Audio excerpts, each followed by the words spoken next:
Okay, I'm about to make that Velociraptor head from the Epic cardboard cutouts. I got all my templates set here. They're actually 44 templates, and many of them I have to make multiple copies of, usually two, but I'm sure there's plenty more in here as well. Uh, One thing I'm happy about with the templates now, I made some suggestions after my first time doing this because they were coming on a colored sheet. They're actually pictures of the cardboard cutout, and I made suggestions that they should sort of white it out as far as they could uh, to save on ink. People printing 44 pages of brown background, and ink's very expensive, especially these days. So obviously, either they took that advice or just a few other people figured out that it wasn't working out that well. And now the templates come and just a lined outline, which is perfect, because even with the 44 sheets, I'm not using a whole lot of ink. I still wish that in some cases it wouldn't be like this, where we have this one particular piece on this paper here, template. I mean, some of them they do have double pieces on here, but even this one here, there's space that they could put some more parts inside there. I think it's just made for expediency to make it a little more organized, where you don't have a lot of different pieces that come after each other on the same page.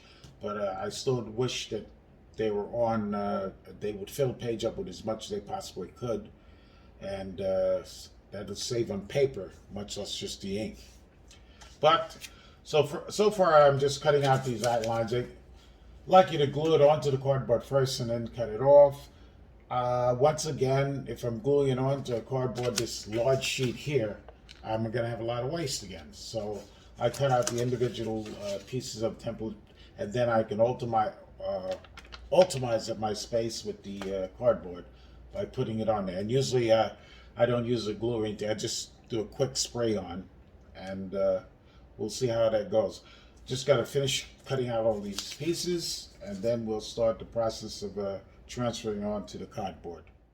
My X-Acto knife to cut these pieces, and when it comes to all these curvatures here, it doesn't have to be exactly perfect. Don't worry about that. You want to keep as close to the line as possible. But most of these curvatures and these wrinkles or these little valleys and hills is just for, it's not for fine detail. It's just to make it rough, so it just doesn't look,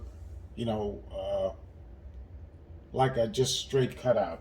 It's to give it a little more character. So you want to stay as close as possible to that line, but you don't have to exactly follow every single contour. So usually I'm very, very close with it, especially with a very sharp X-Acto knife. But if you go a hairline over or under in different spots, it's not a big deal. Now the pieces that are that you have to make two of, you want to keep those two as close to the same as possible. But once again, that doesn't have to be a mirror image, not the exact mirror image, just the proximity of a mirror image. But you don't want to you don't want to make it perfect curves or anything like that. Once again, like I said, take away from the character.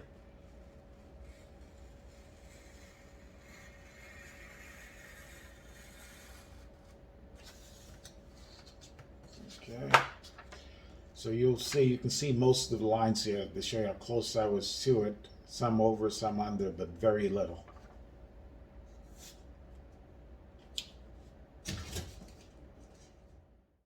Got all the pieces cut out nicely. Then I'll lay them out in the cardboard, keeping in mind that I'm going to have to do all except one, I believe, twice. See, some of the sheets come optimized, where you're using most of the sheet here. But then we have the majority of them. You got so much extra wasted paper that some of the templates could have gone onto. Now, of course, it's a recycling family here, so it's not just going to be tossed in the waste, but it's still crazy to pay for paper and then just take a little piece up and throw the rest out. One thing you got to look at also, He keeps an orientation of the cardboard here, so you can actually write some lines on that before you cut it out so you know what's going on with it. I tend not to worry too much about the orientation because I'm using a thinner cardboard and I can flex it more. Some of the smaller parts you have to worry more about. And most of these parts here, like what I'm working on now, is the neck region, is all stiff portions. You don't really want to be doing too much bending on them. From the video I looked at also. So we're going to toss all this waste inside the recycler bin, and then I'm going to start laying out a pattern so I can get the optimized amount of cuts out of the cardboard here. Now, when you're working with these spray adhesives, it's just a little messy. First, we want to make sure you cover up all the surfaces. You don't want to get anything on. I'm working on the back of my trackboard, but I have some more cardboard set back to keep the overspray away. Second of all, I'd recommend you wear gloves because this stuff gets on and it's just a pain in the ass to get it off of your hands. Of course, we all work better with our bare hands. So what I use is the hand glove or a liquid glove. And it's almost like a lotion. You rub it on your hands. It forms a thin film over your hands after it dries. It doesn't feel sticky at all after it dries nicely. It doesn't impair your grip or anything like that. It does absolutely no damage to your skin. As a matter of fact, it has a moisturizer in it for your skin as well. It says here, moisturize the skin, safe, tested, non-greasy, does not impair grip, invisible glove. And I've used that a lot and it works perfectly. It sort of acts for a barrier to keep these sticky substances off your hands, and then it washes off very easy, and with just a little warm water and some soap. All right, anyway, like I said, a couple of these actually tiny pieces I went ahead and just made doubles of, so that I wouldn't have to, start moving some small pieces around. But I'm going to put all of these on one at a time, and then I'm going to have to do it again to get the two pieces in. And like I said, you want to do a little at a time, not too much. And you don't want to put a lot of the spray on, just enough to get it tacky is good. Use as much of the board as possible. Of course, you try to keep the numbers up so you can see what's what.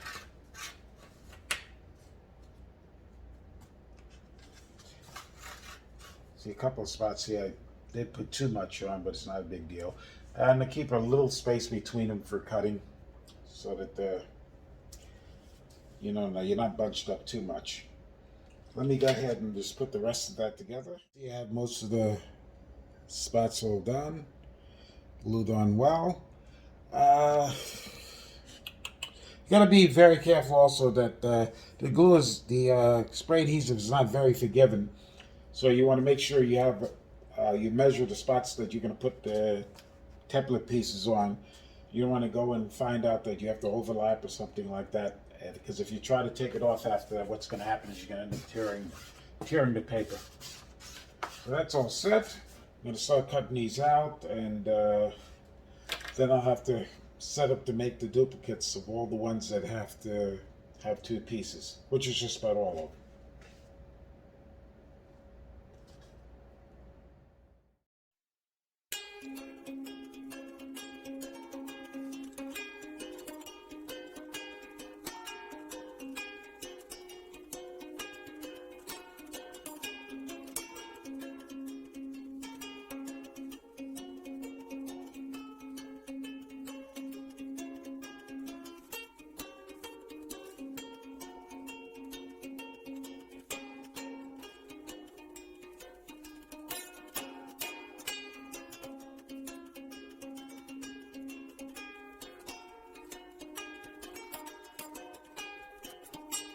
Template for the Predator.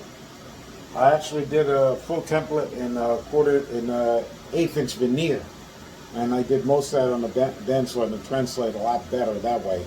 And I have some thinner cardboard that I can actually get through with the X-Acto knife. So if you're more patient than I am, go through it with the X-Acto and take your time and do it. Or if you just want sharper edges, then I was ready to have. which I don't think is going to make a big difference, to tell the truth. But if you decide to do it in a bandsaw, go ahead and make sure you have the smallest blade possible there so you can get that scrolling effect and get as much detail as possible. But this is working out great so far. Have these doubles to cut out, and then we can start the assembly of the neck section.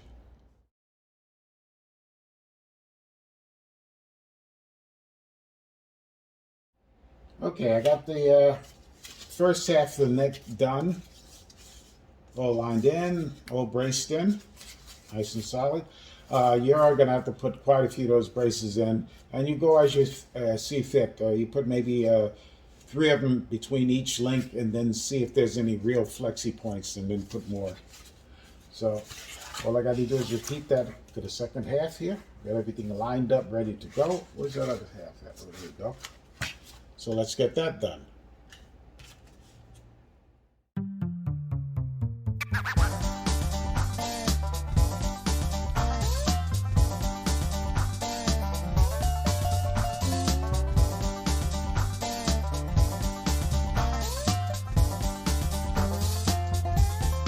And now, both sides of the neck, I'm going to let it set up a little bit, the glue, the hot glue, before I put the brace points in. Some of this is setting up pretty nice already in the back end. Yeah, it's pretty set. I'll cut some pieces first and then I'll get that in. Have my pieces all cut up, and let's get started on that.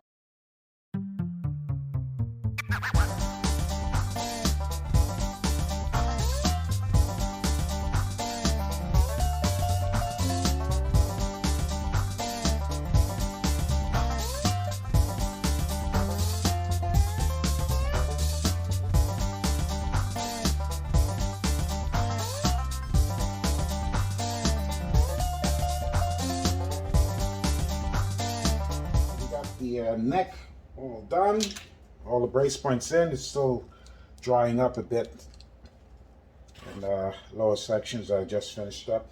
Some of you may notice I got a lot of glue sticking to my hands. I got burned quite a few times. I didn't use my liquid glove, not because I forgot, but usually hot glue isn't that hard to get off your hands, and you only get so much on there working. What I failed to realize is that if I was working with all these tiny little pieces, that I was going to get a lot more glue in my hands than I anticipated. So, moral of the story is probably use all of everything at your disposal, whether you think you need it or not. I should have put the liquid, the liquid glove on. But we're all set here, as you see in the neck portion. The only thing left in the neck portion is to put the skin on it. And I think I'm going to take care of that tomorrow. Got a couple other small projects I got to start working on. What else? There's something else I wanted to say here. Yeah, these small little brace points I did in cardboard also. I'm thinking that maybe if I had a 1/8" veneer in wood, it might be a little easier to work also. You can put some larger sections in, and maybe put 2 pieces of that in there with the glue, and it'll be a lot less tedious. It'll be stronger also. Might have added a little additional weight, but I think that might be another option. And I might explore that with some of the other parts, like the head or the jaw. All right, I'm going to start putting the skin on the neck section we have here. And this is what I'm going to use, which is almost pre-cut for me. It's what do you say, the barriers between beer bottles inside of a case. You know, the separation there. So this is what I'm going to use. It's a fairly thin cardboard, so it should work out pretty well. I'm just going to cut each of these sections here into what I think it looks like on the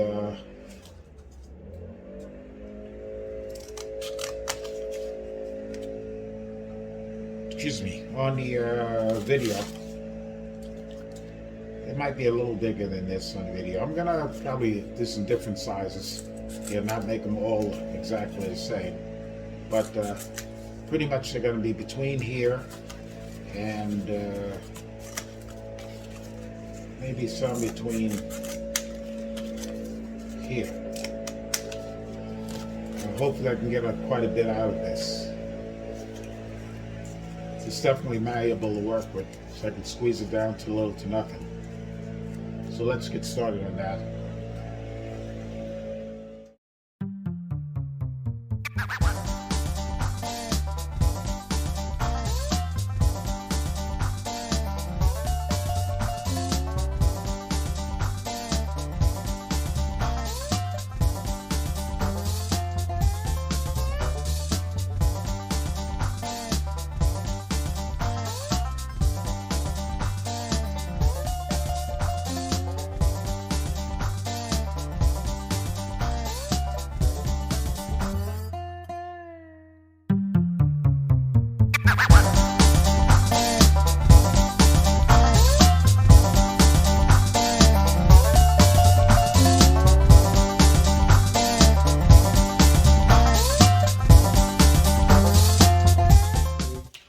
Alright, we got the neck finished with the scaling. It's not the paper skin just yet, but this is the finished product with the inner layer of the skin set.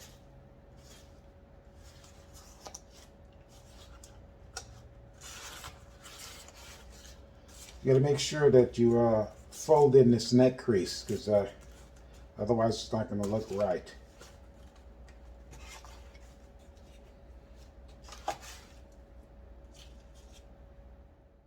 Okay, I found another little shortcut to make when I have to make the duplicates of these pieces that have to be two. It's just taping, first of all, two pieces of paper together. You can see here. And then taping them down to a board here on the edges. And so when I cut out one, I automatically get the two, and I'll just remark the back end, the one that's coming off of the plain paper. The pieces for the lower jaw and the top jaw and head cut out, pasted to the board, ready to go. I'll just have to cut those out and we can start the project.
A few tricks here. we have the double cardboard here, and you need it thinner for some of the pieces.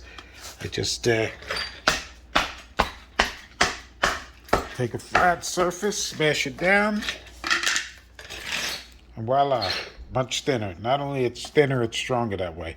Another thing I'm going to do is I cut a lot of these pieces of PVC, flat PVC.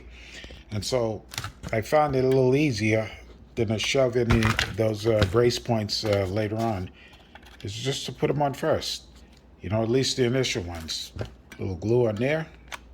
All right, I'm gonna put a little glue. Okay, with the glue on the edge, then I just put that in place.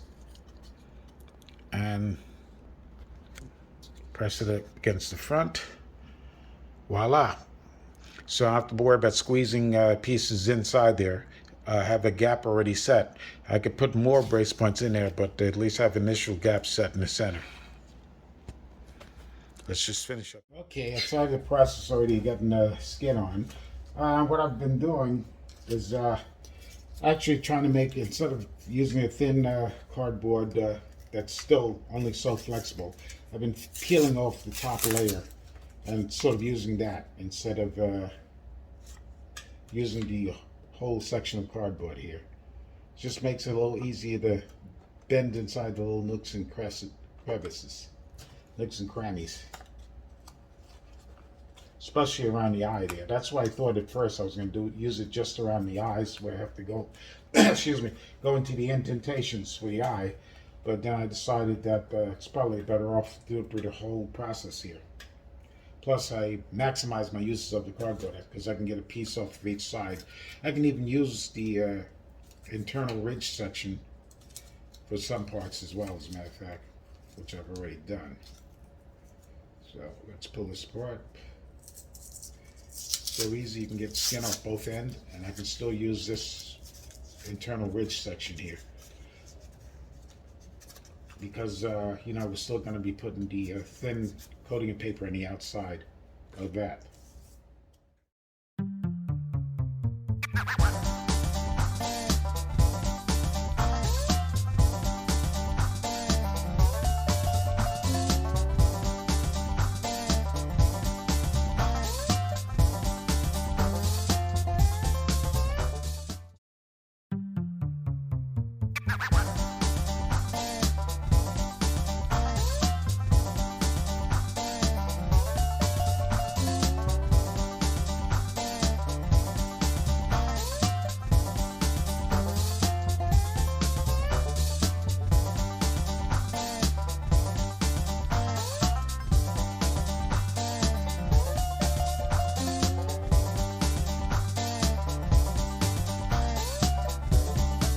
Three pieces all set. The neck, the jaw, and the head. Now we have to do some of the finishing touches and put the skin on, the teeth, the eyes. Instead of going for the white paper teeth, I got this 1/4-inch PVC board. I cut it into some strips. I cut out a shape that I thought would be great for the teeth. Sanded it down on the sander. This section here is going to be the part that glues to the jaw. And so I could adjust this in the jaw, in or out, to make some of the teeth look smaller or larger.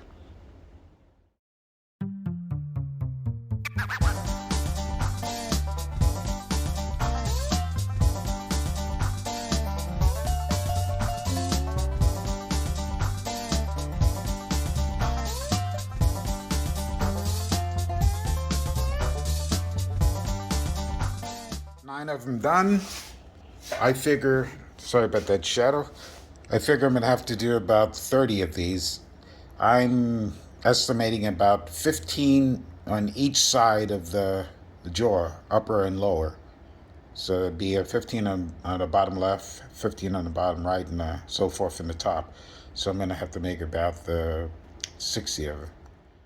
Okay, when you finally get the teeth set, they're not going to be all 100% the same, but they'll be very similar. And when you place them inside the jaw, this is the bottom jaw, so I guess it's this way. You can adjust them to, you know, how big you want each one, how long you want each one to be. You can also twist the angle, decide exactly the inflection of the teeth also once you glue that in. When you're doing this, you can actually bend this a little bit here while after it's sanding, while it's still warm. But make sure you bend it up near the thickest part over here. If you try to go too close to the tip, you're gonna end up breaking it. And you gotta make quite a few extras. It's a little tedious of work, but it is what it is. And of course, that PVC makes some nasty dust everywhere when you're cutting or sanding.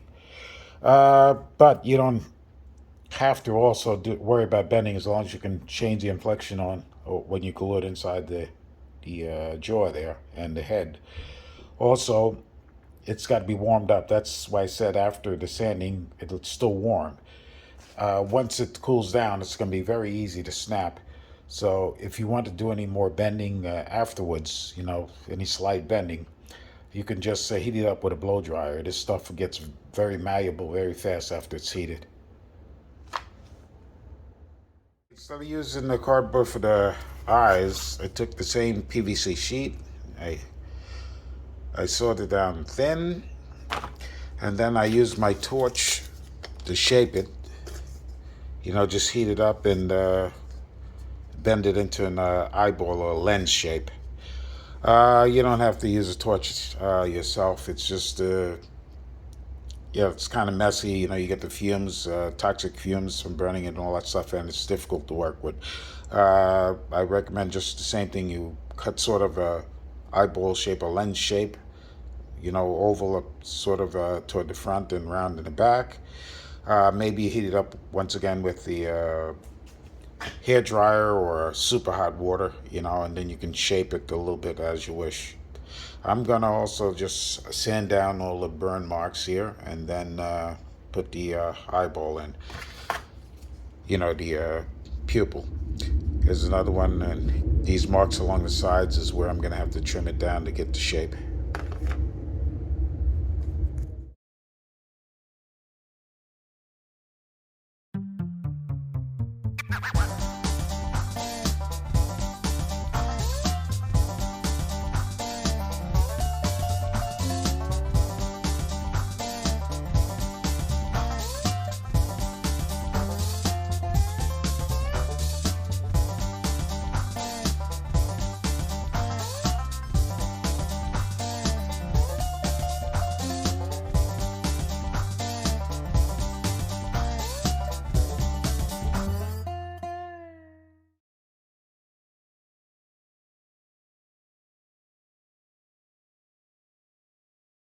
Okay, we got the skin on and just gonna let it dry up nicely first. You can see some of the wet glue still on here also. Anyway, I'm setting in the eyes, my PVC eyes that I heated and vented to the form of a lens. I got the right eye, the left eye already in, and just gotta put that other guy in. Let's see exactly where she's going to be. Just wanna give it a good look. Put a nice slant on it. Give it that reptilian look. Little marking so I'll see where it's gonna go. And we'll put a little hot glue there. Very liberally. But not to the point where it's gonna turn out to be a mess. And I'll follow the same outline that I marked. Get that in.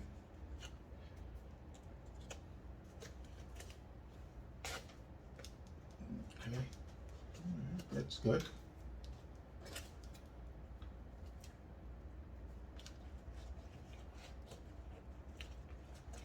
Okay, I might put a little more hot glue just around the edges.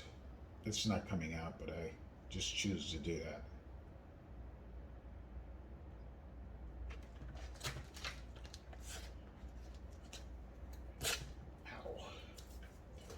Alright, here's his look.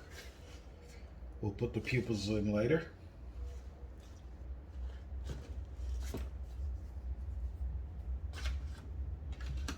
just have to get to the teeth. Okay, I poked holes in the gum lines. I have the teeth ready to go in. I did trim them out a little bit and put a little point to them so I could help it press through some of the paper there also. So, okay, let's get that done. We'll of course use our trusty glue gun for that. Get you ready, set, and go.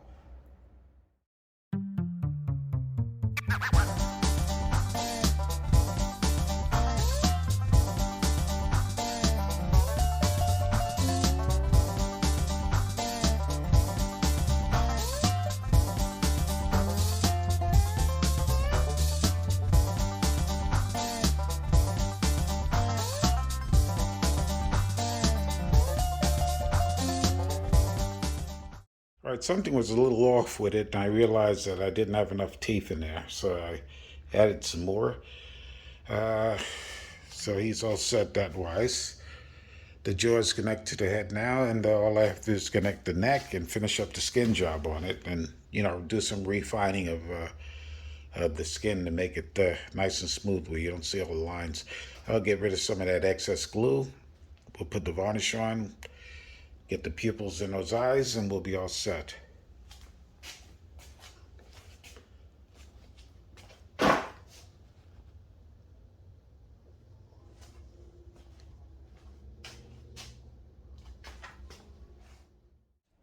Okay, we got the neck glued on solidly. All I have to do is connect the neck to the head and then put the skin on to cover it up. Put it solidly on there. I don't have to worry about structurally being sound.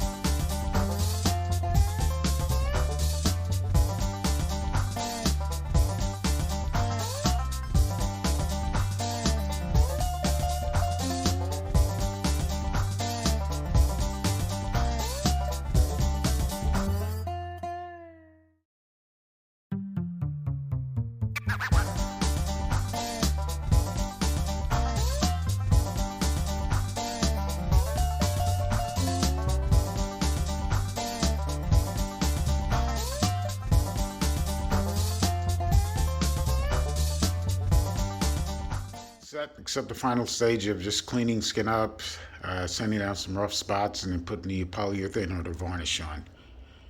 But so far it looks really good. I'm happy with the way it turned out.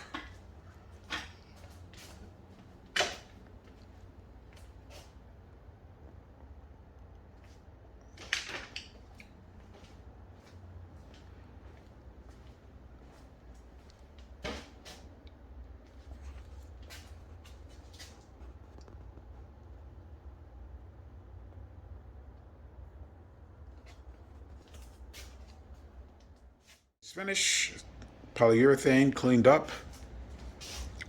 Just gonna let it dry here in my workshop garage for 24 hours or just overnight, and then we'll give it some nice daylight pictures. But I'm happy with the results. Okay, it's all set now. I'll make a separate video when I put the wall plate on it.